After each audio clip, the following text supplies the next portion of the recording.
Minha irmã se casou. Nossa mãe não quis festa. Às vezes, algum conhecido nosso achava que eu ia ficando mais parecido com nosso pai.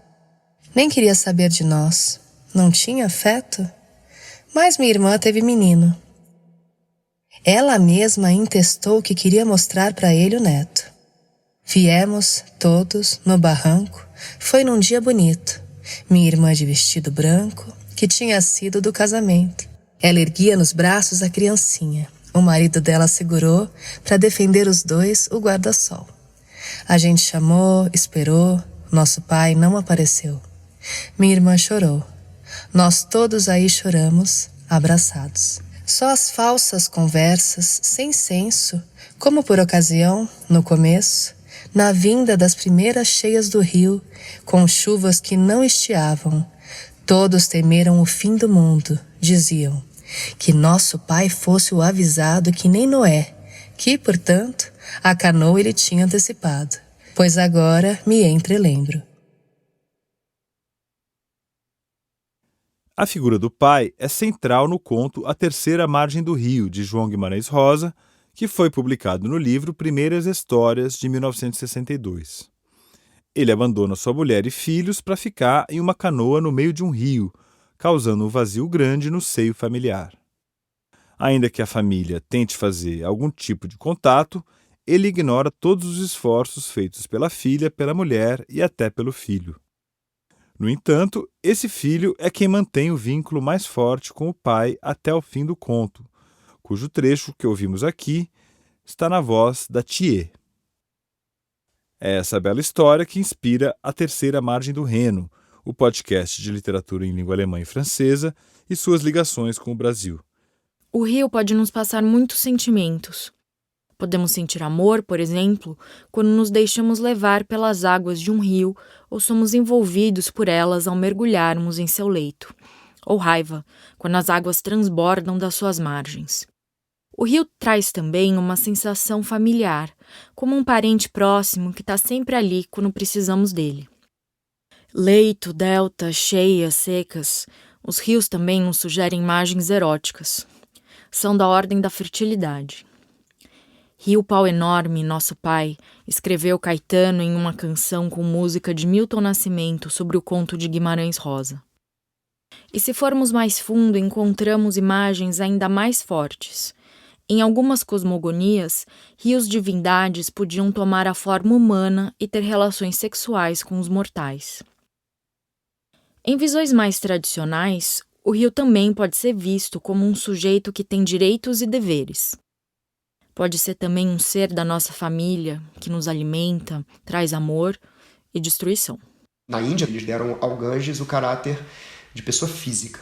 Né? Eles olharam para o Ganges lá atrás e viram que as pessoas no Ganges, populações tradicionais, enxergam o Ganges como uma mãe.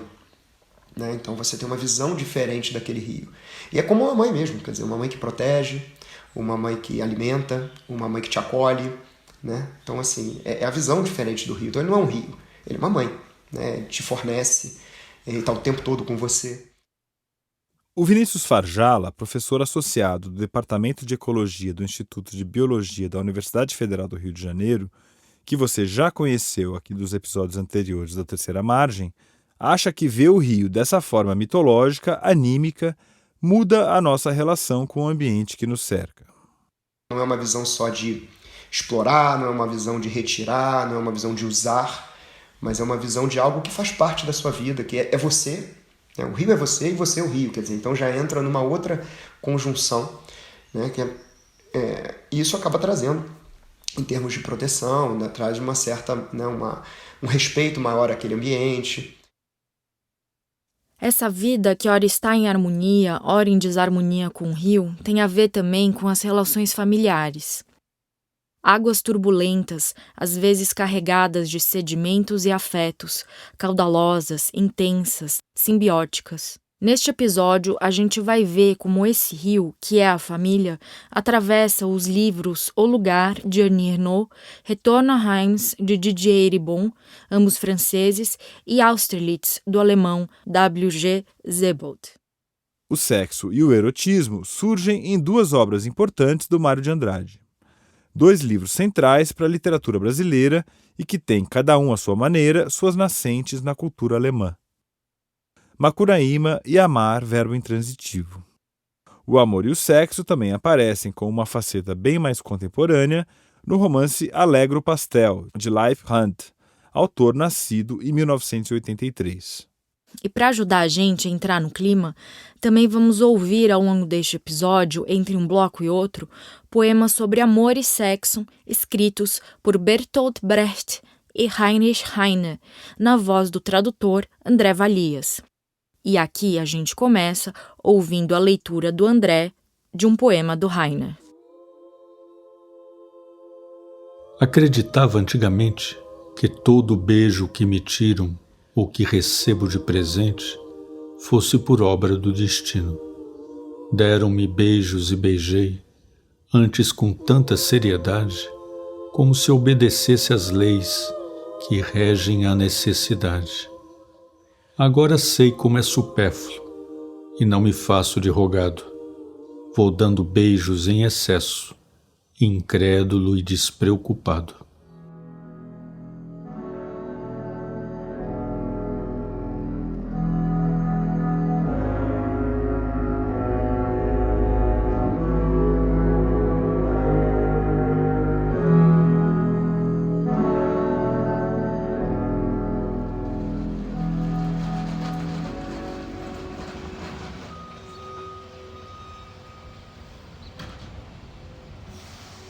O Lugar, de Annie Ernaux, e Retorno a Reims, de Didier Eribon, são exemplares do romance autoficcional.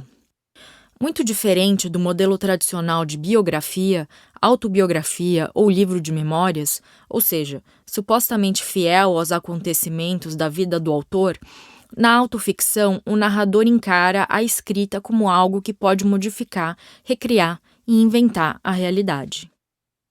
Quem narra a autoficção é o próprio autor ou autora, e por isso a história é permeada por questões subjetivas, do inconsciente. Narram a própria vida, mas na qualidade de testemunha. No caso de Ernaux e Eribon, as narrativas se voltam para o período da infância e da adolescência. Os 2 livros, apesar de muito diferentes, têm fortes semelhanças entre si, a começar pela relação com a família e, principalmente, a difícil relação com o pai. Os leitores e adeptos da psicanálise, da filosofia e da literatura não vão discordar da importância que o tema da família, para o bem e às vezes para o mal, tem em nossa cultura. É aí, afinal, onde a nossa jornada começa. Vamos ouvir agora um trecho de O Lugar, lido pela escritora Marília Garcia, que traduziu o livro.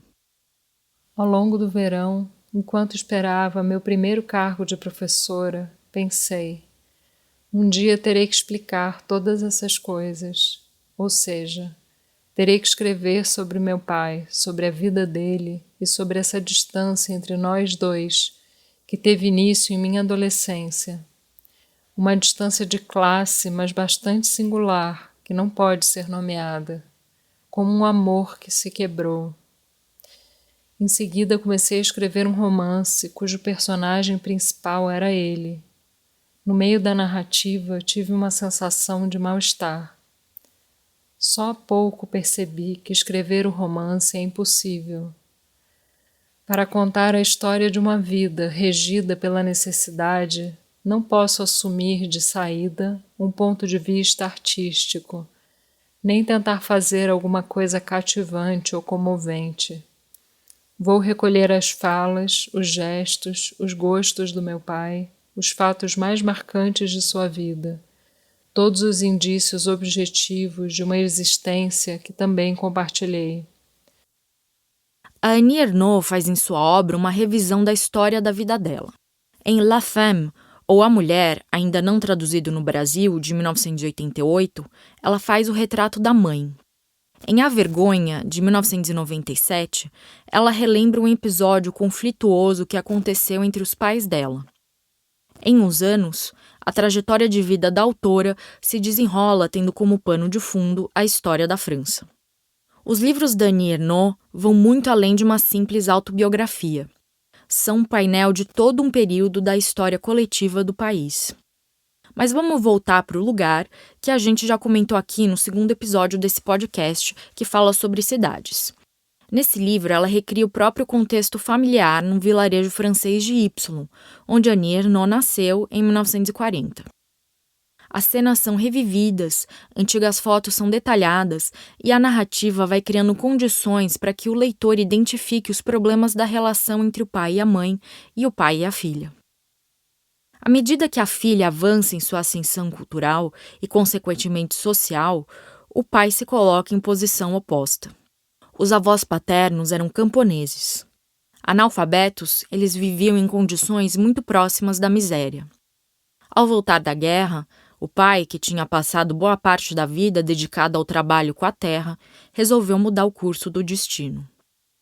Ele deixou o campo e, aproveitando o processo de industrialização das cidades, vai trabalhar em uma indústria de cordas em Y, onde conhece a esposa. Depois de juntar um pé de meia, o casal compra um estabelecimento que passou a ser uma mercearia e virou a fonte de renda da família. Mas as limitações do pai são permanentes e acabam cavando uma distância profunda com relação à filha, que vai estudar letras em Paris. Ele se irritava ao me ver o dia inteiro entre os livros e gostava de justificar com isso minha visão reduzida das coisas e o meu mau humor. A luz debaixo da porta do meu quarto à noite levava-o a dizer que eu estava abusando da minha saúde. Os estudos eram um sofrimento necessário para eu ter uma boa condição e não acabar com um operário. Ele via, porém, com desconfiança o fato de eu gostar de pensar e refletir, como se me faltasse um impulso vital bem na flor da idade. Às vezes ele achava que eu era infeliz.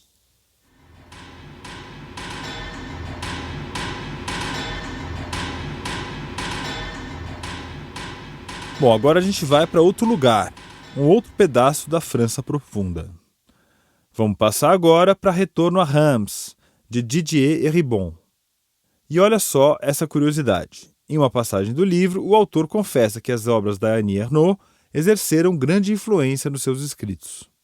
Ele diz que nos livros da Ernaux, ele reconhece o que ele viveu na infância e na adolescência, sobretudo a distância de classe que o separou dos pais. Essa confissão, então, mostra como um livro abre a porta para outro livro. Os traços do que fomos na infância, o modo como fomos socializados, persistem mesmo quando as condições em que vivemos na idade adulta mudam, mesmo quando desejamos nos distanciar desse passado. E, como consequência, o retorno ao meio do qual vivemos e do qual saímos, em todos os sentidos do termo, é sempre um retorno para si e um retorno a si. Reencontros com um eu tanto conservado como negado. Mas minha vida não é somente assombrada pelo futuro, também o é pelos fantasmas do meu próprio passado, que surgiram logo depois da morte daquele que personificava tudo aquilo de que quis fugir, tudo aquilo com que quis romper, e que certamente tinha constituído para mim uma espécie de modelo social negativo, um contrapeso no trabalho que eu havia realizado para criar a mim mesmo. Esse trecho aparece nas primeiras páginas do livro do Eribon, que é um filósofo e sociólogo francês que nasceu em Reims em 1953. Anos depois de ter saído de casa e de ter se tornado professor em importantes universidades da Europa e dos Estados Unidos, o narrador revisita a sua cidade natal por ocasião da morte do pai e se depara com os resquícios da memória e de questões que o acompanham na vida adulta. O Didier Eribon traça a sua revisão tomando o pano sociológico como base.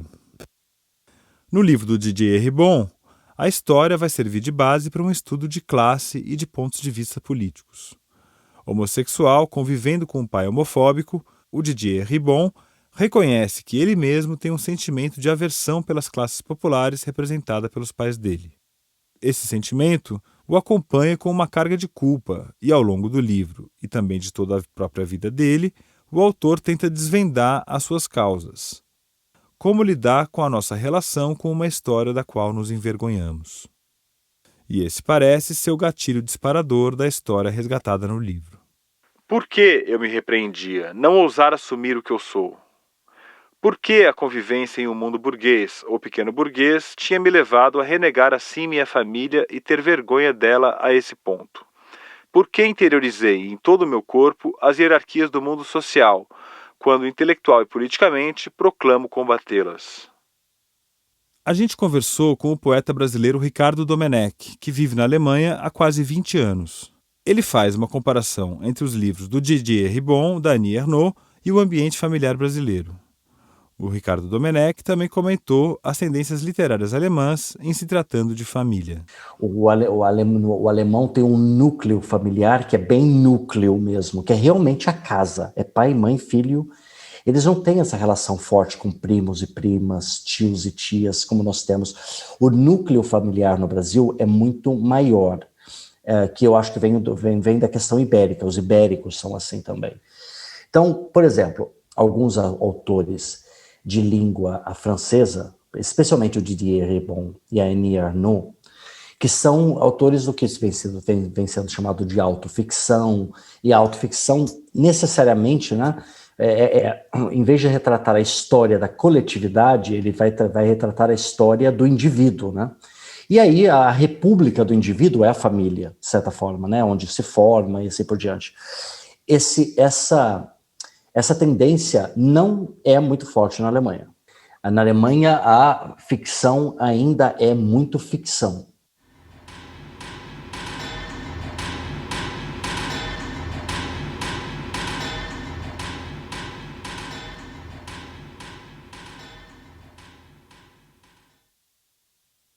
O rapaz ama uma jovem, que deseja outro rapaz. Este de outra se namora. Lá se vão ao juiz de paz. A donzela então decide desposar só por despeito o primeiro que ela avista. O rapaz ficou desfeito. É uma história tão antiga, mas que sempre se renova. E quem já passou por isso, pôs seu coração à prova.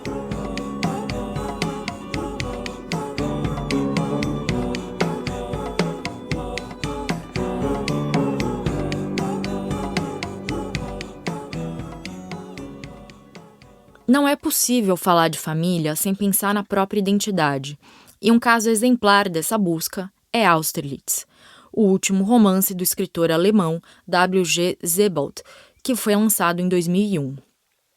Austerlitz recebeu vários prêmios e foi considerado um dos melhores livros do século XXI pelo jornal britânico The Guardian. O personagem central é Jacques Austerlitz. O solitário protagonista trava longos diálogos com um narrador anônimo, que aparentemente é um dos seus poucos interlocutores. Os encontros entre eles acontecem de forma casual.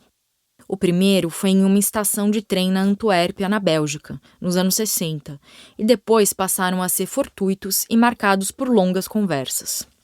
Somos apresentados à profunda erudição de Austerlitz, um homem maduro, cultíssimo professor de arquitetura. Ele sente um vazio por não conhecer nem o próprio passado, nem o da sua família biológica. Os diálogos entre o personagem e o narrador vão se moldando a narrativa de forma indireta. As vozes citadas por Austerlitz vêm acopladas à sua própria voz em um discurso direto e indireto, o que confere ao livro uma característica estilística bastante peculiar. É tipo um efeito de eco entre essas duas vozes, a do protagonista e a do narrador. O livro traz ainda um outro recurso que é uma espécie de marca do autor. Imagens fotográficas que vão margeando, conduzindo e acompanhando o texto. O Austerlitz é um personagem cheio de mistério e que, a princípio, centra os temas de seus longos discursos exclusivamente em observações relativas ao ambiente externo. Essa estratégia é um recurso defensivo para tratar as suas fragilidades psicológicas. À medida que se estabelece a amizade com o interlocutor, Austerlitz revela dados que o afligem, informações relativas ao passado dele e que ele desconhece. Filho de judeus e fugindo da invasão alemã em Praga, ele foi enviado ainda pequeno, sem os pais, para a Inglaterra, onde foi adotado por um pastor calvinista e sua mulher. Austerlitz não sabe nada sobre sua vida anterior à adoção. Ninguém pode explicar exatamente o que acontece dentro de nós quando se escancaram as portas, atrás das quais estão escondidos os nossos temores de infância, diz ele logo no início do livro. A busca pela identidade, porém, é uma porta ampla e abre passagem para ricas especulações sobre a língua e a linguagem, a razão e a memória, e até mesmo sobre a paisagem e quais impressões que ela nos provoca. Seja como for, eu não sabia mais em que período da minha vida eu estava ao descer o Vale do Reno. Através do esplendor da tarde, eu podia ver a aurora em chamas, que na época se fundiu sobre a outra margem e logo inflamou o céu, e mesmo hoje, quando penso nas minhas viagens pelo Reno, das quais a segunda não foi menos assustadora do que a primeira, tudo se embaralha na minha cabeça, aquilo que eu vivi e aquilo que eu li, as lembranças que emergem e tornam a afundar, as imagens recorrentes e os aflitos pontos cegos nos quais não resta mais nada. O rio Reno surge aqui como um marcador da sua própria memória, como uma metáfora sobre o descompasso e a falta de linearidade de suas recordações. Assim como o rio, as lembranças estão em movimento e obedecem a deslizamentos e ondulações que nada têm de voluntário. Por séculos afora, inertes no infinito, estrelas se entreolham no amor irresolvido. A língua em que murmuram é rica e muito bela, filólogo nenhum jamais há de entendê-la. Porém tenho aprendido, em teoria e prática, a face em que eu orbito serviu-me de gramática.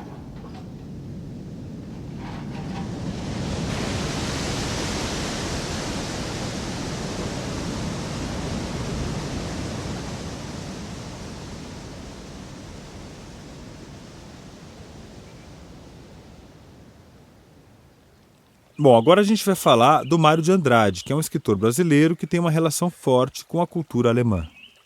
É sabido que ele usou os registros de um viajante alemão, o Theodor Koch-Grünberg, no início do século XX, na pesquisa do Macunaíma de 1928.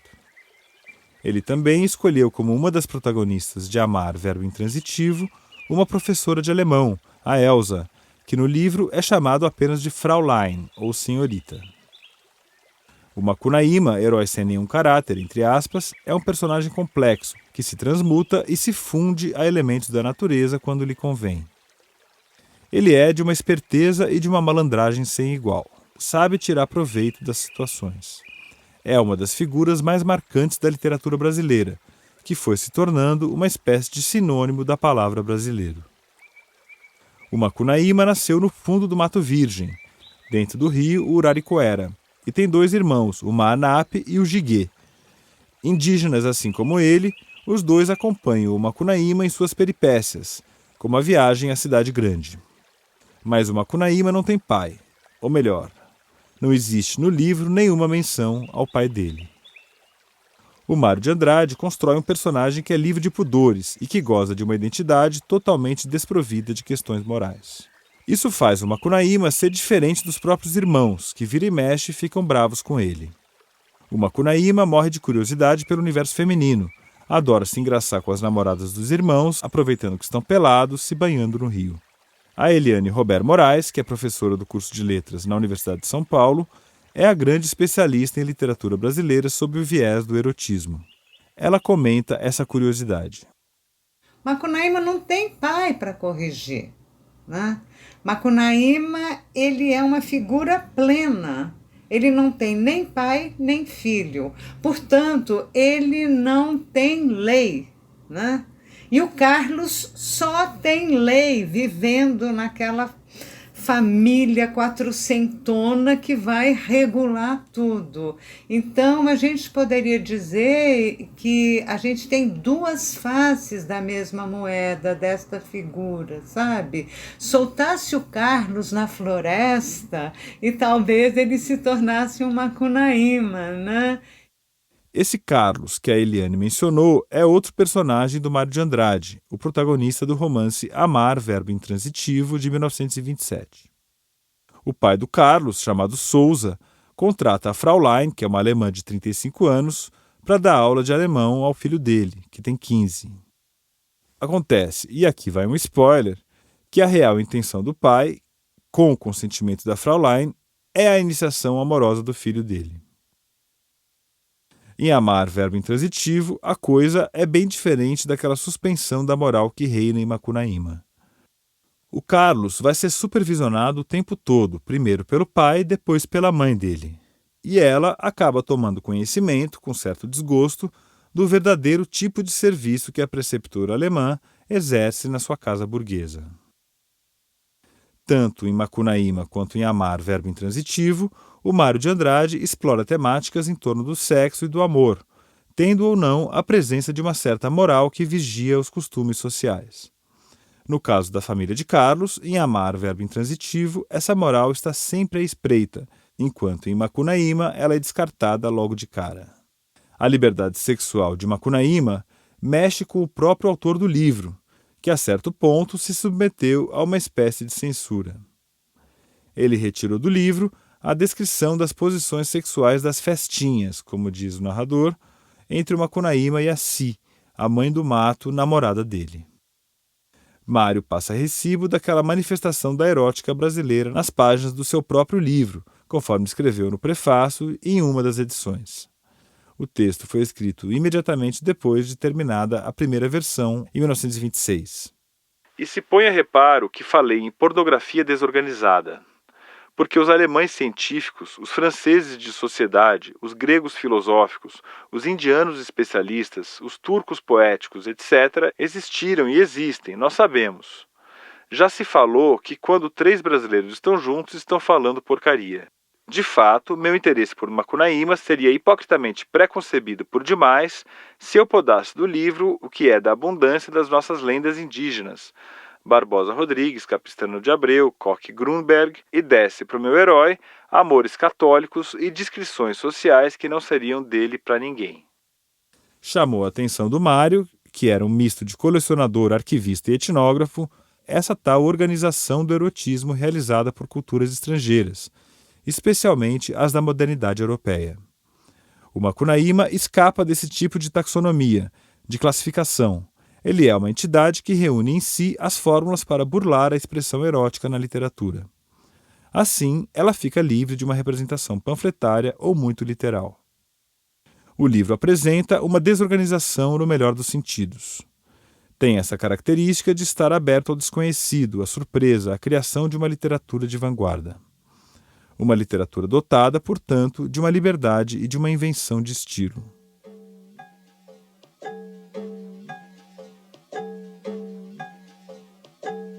Soneto número 11, do gozo dos homens casados. Amo demais as minhas mulheres infiéis. Ao verem meu olhar vidrado em seus quadris, viram seus ventres já regados de viés. Observá-las assim me excita na raiz. Com o sabor de um outro homem na saliva, ela se vê obrigada a provocar tesão e a me sorrir com esses lábios de lascívia, deixando entrar na fenda fria outro bastão. E enquanto eu a contemplo numa letargia e vou comendo as sobras de prazer no prato, no peito ela sufoca o sono do pós-sexo. Ainda estava saciado quando eu escrevia, mas me teria sido um gozo bem mais grato tivessem os amantes lido aqui meu verso.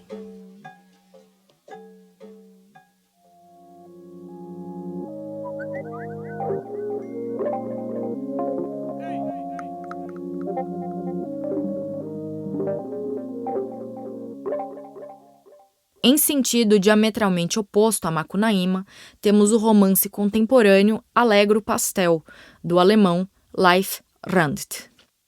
O escritor é considerado por alguns críticos um dos melhores da sua geração. Escrito entre 2018 e 2019 e lançado no Brasil em 2021, o livro traz temáticas e personagens que falam bastante sobre nossa época. Os jovens Tania Arheim e Jerome Daimler vivem uma história de amor à distância, mediada pelas redes sociais e alimentada por e-mail e mensagens de texto via WhatsApp, iMessage e Telegram. Só que tem um detalhe: isso foi escrito antes da pandemia. A Tânia é uma escritora de 30 anos que vive em Berlim. O Jerome tem 35, é web designer e vive em Maintal, a uns 500 quilômetros da capital alemã. Tudo na vida da Tânia e do Jerome parece bem administrado e monitorado com excessiva clareza. Tudo acontece de forma extremamente controlada. As questões psicológicas, a plena consciência de seu próprio comportamento, as traições, que eles conseguem justificar para si mesmos como argumentos que tiram qualquer culpa deles. Até mesmo na vida noturna, sob efeito de álcool e drogas, o casal se mantém sob um certo controle. Alegro Pastel aborda um tempo presente que nós, leitores contemporâneos, já conhecemos muito bem. Estamos falando aqui dos relacionamentos mediados pelos canais digitais de comunicação. É como se a gente experimentasse uma segunda camada da relação, uma outra natureza do contato. E essa segunda camada, por sua vez, também é cheia de inseguranças e suposições, de interpretações do que não é dito ou não é respondido, caso o interlocutor demore muito para responder. E o que Life mostra no livro é que essa nova forma de comunicação e de relacionamento não é menos verdadeira do que o contato físico. Ela não depende dele para existir. Acontece que os meios de comunicação usados na época em que a obra foi escrita, e nem são tantos anos atrás assim, eles já estão ultrapassados. Quem hoje usa o Snapchat? Usar e-mail já é considerado uma coisa datada, de uma certa geração. Você que flerta e se comunica pelo WhatsApp e pelo Instagram, já entrou para o TikTok? Talvez esses aplicativos não só ajudem a gerenciar os nossos impulsos e opiniões, mas também os regem. Vamos ouvir essa reflexão da Tânia durante uma troca de e-mails com Jerome. Atualmente tem uma tendência em Berlim que não me agrada. As pessoas jovens voltaram a procurar relacionamentos estáveis. A breve fase em que os smartphones funcionavam como um canal que sempre trazia os arrepios de novos começos chegou ao fim. Entediados com o relacionamento, os dois passam a ter experiências com outros parceiros. Um comportamento bastante comum nos dias de hoje, ter amantes, namorados ou namoradas oficiais e paralelas. Um está fisicamente presente e o outro virtualmente. O sexo no livro é neutralizado. Dá para perceber isso em várias passagens, como esta aqui, na qual o Jerome tem a primeira noite de sexo com a Marlene, seu novo caso amoroso. Em seguida, permaneceram nus por um tempo, debruçados um sobre o outro no sofá. Ele ainda não havia removido o preservativo e respirava profundamente. Depois de transar, raramente era fácil dizer alguma coisa que não fosse completamente inapropriada. Marlene conseguiu. Ela disse: "Cool, gostei." "Eu também", disse Jerome. Nesse momento, ele soube que no futuro o sexo com Marlene seria de ok até muito bom. Alegro Pastel não tem nenhuma pretensão de apresentar mensagens ou moral da história, mas não dá para deixar de pensar num recado, digamos assim. Numa vida sem paixão, como vivem os personagens, sempre dentro de uma margem de controle, é muito difícil que o amor e até mesmo o sexo sobrevivam às mínimas adversidades. Canção de amor de um tempo ruim. A gente nem sequer se conhecia e logo foi para a cama sem acanhos. Mas ao cair nos braços um do outro, olhamos um para o outro como estranhos. Se a gente se encontrasse hoje na feira, talvez brigasse até por ninharia. Mas ao cair nos braços um do outro, a gente nem sequer se conhecia.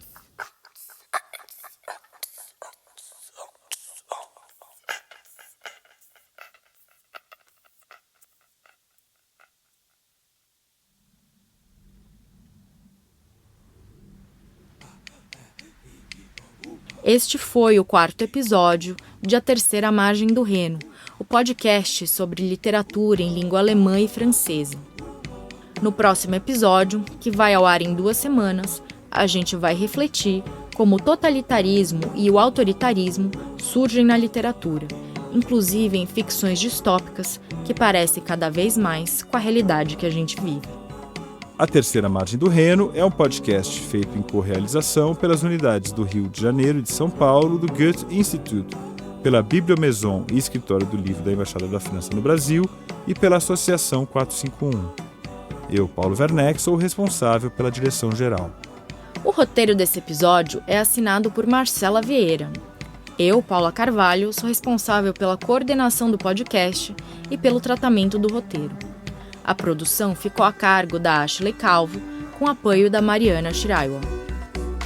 O André Wung fez a edição, a sonorização, a trilha sonora, a finalização e a mixagem desse episódio.